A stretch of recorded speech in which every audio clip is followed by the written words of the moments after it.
ಸರಿ ಹೋಯ್ತು.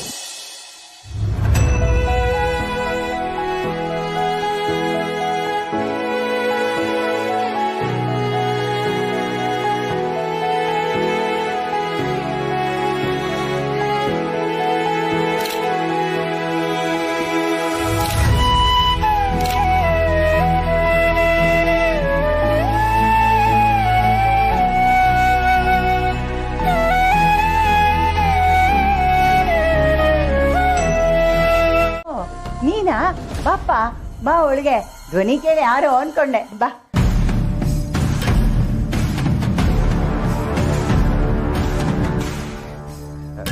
ನಾನು ನಿಮಗೆ ಡಿಸ್ಟರ್ಬ್ ಮಾಡ್ತಿಲ್ಲ ಅಲ್ವಾ? ಅಯ್ಯೋ ಯಾಕಪ್ಪ ಹಾಗಂತ್ಯ?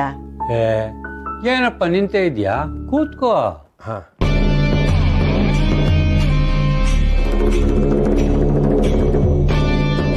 ವಯಸ್ಸಾದವ್ರು ನೋಡಕ್ ಬರೋರೇ ಅಪರೂಪ.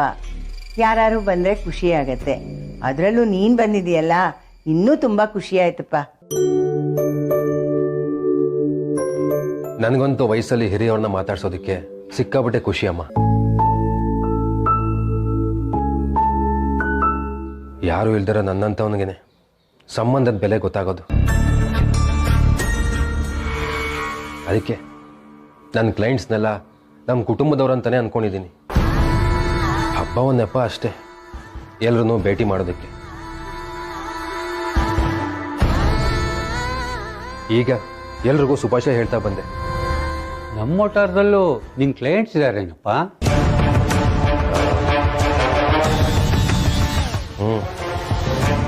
ಈಗ ಹೊಸ ಕ್ಲೈಂಟ್ಸ್.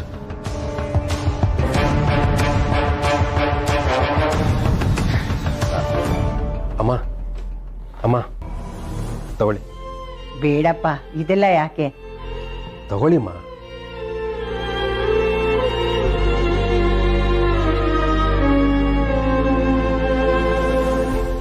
ಇದೇನಪ್ಪ ಗಿಫ್ಟ್ ಇದ್ದಂಗಿದೆ, ಇದೆಲ್ಲ ಯಾಕೆ ತರಕ್ ಹೋದ್ರಿ? ಬೇಡ ಅನ್ಬೇಡಿ ಅಮ್ಮ, ದಯವಿಟ್ಟು ತಗೊಳ್ಳಿ. ನನಗೆ ಅಂತ ಯಾರೂ ಇಲ್ಲ. ಒಬ್ಬನೇ ಹಬ್ಬ ಆಚರಿಸ್ಕೊಡೋದ್ರಲ್ಲಿ ಏನು ಅರ್ಥ ಇದೆ ಹೇಳಿ?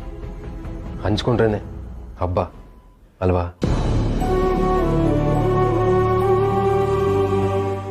ನನ್ನಂತ ಲಾಯರು ಮನೆಗೆ ಹೋದ್ರೆ ಇವನು ಯಾಕಾರೋ ಬಂದ ಅಂತ ಡೌಟಲ್ಲಿ ನೋಡ್ತಿರ್ತಾರೆ.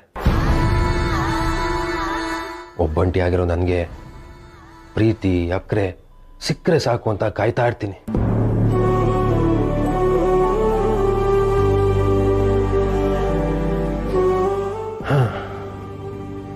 ಈ ಒಬ್ಬಂಟಿ ಸಂಕಟ ಯಾವ ಶತ್ರುಗೂ ಬೇಡ, ಯಾವ ಶತ್ರುಗೂ ಬೇಡ.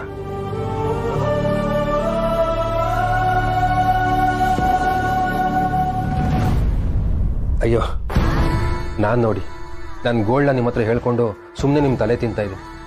ಸಾರಿ. ಹಬ್ಬಕ್ಕೆ ವಿಶ್ ಮಾಡಿ ಹೋಗೋಣ ಅಂತ ಬಂದೆ ಅಷ್ಟೇ.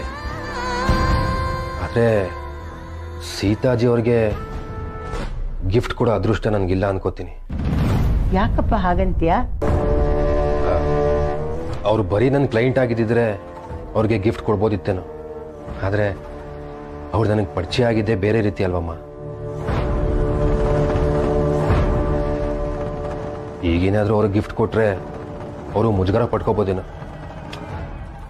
ಹಾಂ, ಹೋಗಲಿ ಬಿಡಿ.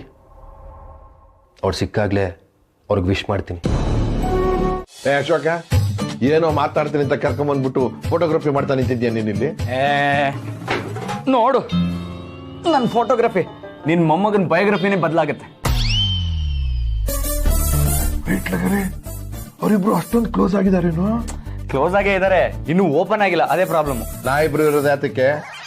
ದಸರಾ ಹಬ್ಬದ ಮಿಠಾಯಿ ತಿನ್ಕೊಂಡು ಬೆರಳು ಚೀಪಕ್ಕ ನಾ ಇಬ್ರು ಸೇರ್ಕೊಂಡು. ಅಪ್ಪ ದಯವಿಟ್ಟು ನೀನು ಈ ಒಂದ್ ಮಾಡೋ ಆಟಕ್ಕೆ ಮಾತ್ರ ಇಳಿಬೇಡ. ಯಾಕೋ? ಅದಕ್ಕೆ ನಿನ್ಗೆ ಹೇಳ್ಬಾರ್ದು ಅಂತ ಹೇಳೋದು. ಈಗ ತಾನೇ ಸ್ಪಾರ್ಕ್ ಸ್ಟಾರ್ಟ್ ಆಗಿದೆ, ನೀನ್ ನೀರ್ ಹಾಕ್ಬಿಟ್ಟು ಆರಿಸ್ಬಿಡು. ಆ ಸ್ಪಾರ್ಕು ಇನ್ನೂ ಸ್ವಲ್ಪ ಜಾಸ್ತಿ ಆಗ್ಲಿ. ಅದೆಲ್ಲ ತಾನಾಗೆ ಆಗ್ಬೇಕು. ಇಲ್ದೋದ್ರೆ ಮೊನ್ನೆ ಕೋರ್ಮಂಗಳದೆಲ್ಲ ಆಯ್ತಲ್ಲ, ಹಂಗಾಗತ್ತಷ್ಟೇ. ನೀ ಮಾತ್ ಕೊಡು. ಏನು ಅಂತ? ಈ ವಿಷಯನ ಎಲ್ರ ಹತ್ರ ಟಾಮ್ ಮಾಡ್ಕೊಂಡು ಓಡಾಡಲ್ಲ ಅಂತ. ಬೇರೆ ಯಾರೋ ಇದಾರೆ ಇಲ್ಲಿ. ನಿಂದೊಳ್ಳೆ ಕತೆ ಆಯ್ತು. ಒಟ್ಟಿನಲ್ಲಿ ನನ್ನ ಮೊಮ್ಮಗನ ಜೀವನ ಚೆನ್ನಾಗಿ ಸೆಟ್ಲ್ ಆಗ್ಬೇಕು ಅಂತ ಆಸೆ. ನೀನು ಮಾತ್ ಕೊಡು. ಶ್ರೀರಾಮ ತಾನಾಗ್ತಾನೆ ಬಂದು ನಾನು ಸೀತಾನ ಇಷ್ಟಪಡ್ತಾ ಇದ್ದೀನಿ ಅಂತ ಹೇಳೋವರೆಗೂ ನೀನ್ ಅವನಿಗೆ ಟೈಮ್ ಕೊಡ್ತೀಯ ಅಂತ. ಅದ್ಯಾವಾಗ? ಯಾವನಿಗೆ ಗೊತ್ತು, ತಾಳ್ಮೆ ಇರ್ಲಿ. ವಯಸ್ಸಾಯ್ತು ಕಣ.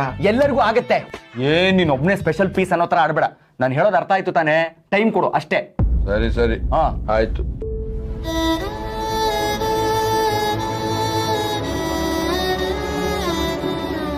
ನಾನು ಹೇಳೋದನ್ನ ಸ್ವಲ್ಪ ಅರ್ಥ ಮಾಡ್ಕೋ ಸೂರಿ.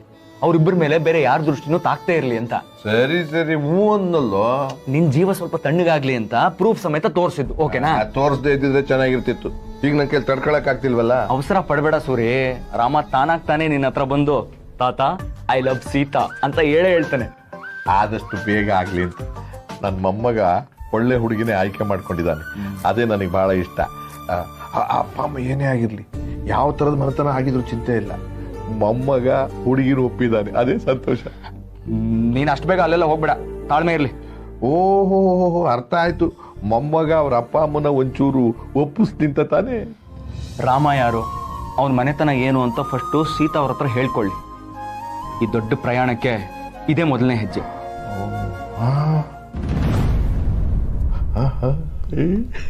ನಾನೇನು ಬರ್ತೀನಿ ಅಮ್ಮ, ಬರ್ತೀನಮ್ಮ.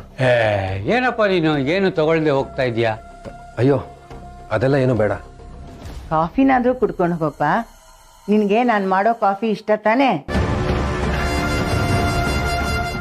ಹೌದಮ್ಮ, ನಾನೇ ಕೇಳೋಣ ಅಂತಿದ್ದೆ. ನೀವೇನು ಅನ್ಕೋತಿರೋ ಅಂತ ನಾನು ಸುಮ್ಮನಾಗ್ಬಿಟ್ಟೆ.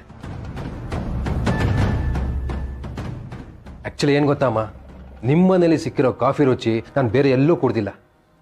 ನಿನ್ ಜೊತೆಲಿ ನನಗೂ ಒಂದು ಕಾಫಿ ಸಿಗತ್ತೆ ಅನ್ನೋದೇ ಖುಷಿ. ಒಂದ್ ನಿಮಿಷ ಬಂದೆ. ಹಾಂ,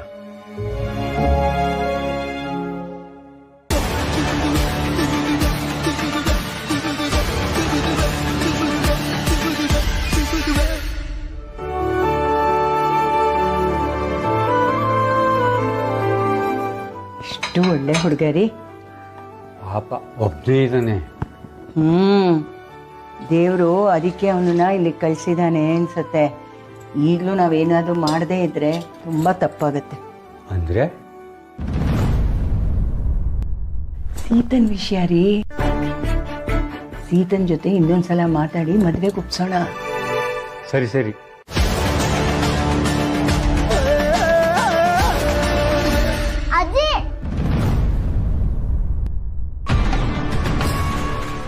ಹಾಯ್, ಹೌ ಆರ್ ಯು?